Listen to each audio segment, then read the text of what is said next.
sexual energy is creation energy. Absolutely. So it's really both of those understandings, right? If sex can create a baby, like if you really look at this, that's real, right?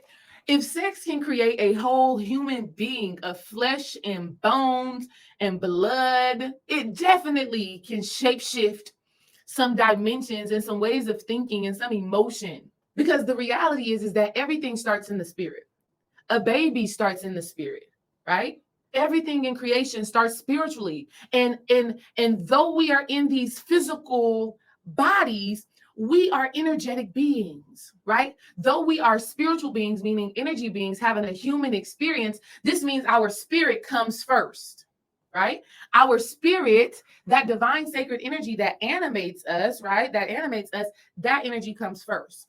And so, though we use our physical bodies to come together to become one, to have sex, though we use our physical bodies for that, our energetic bodies, our spiritual bodies are also coming together. So, what you need in the spirit can be accessed through sexuality. Think about it this way. Remember the old Bible verse where 2 or 3 come together in Jesus's name, so is he.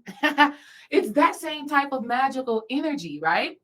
Where you and your partner, when you come together in love, so is the presence of God. Where there is the presence of God, there is the presence of infinite creation. There's nothing that you can't create when you are tapped in and tuned in to your sacred source, to your sacred self, to your higher self, to that divine energetic part of you. So when you and another sacred being who are both conscious and aware and are moving in love, when you come together spiritually, there is an agreement that is being made. Now, that agreement may be to birth a 4th child, like Dream Wise and I are doing right now.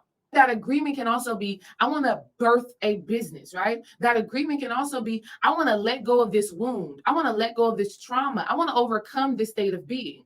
So when we're thinking about sexual healing and sacred sexuality, understand that when you and another person come together, essentially there is an energetic contract, an energetic agreement that is being formed. Most of the times, though, we don't know what that agreement is, right? We don't know what that agreement is. We don't know what the why is. We don't know what we want to create from this coming together. And that's the thing that causes us to create things that are maybe not in alignment with what we truly desire.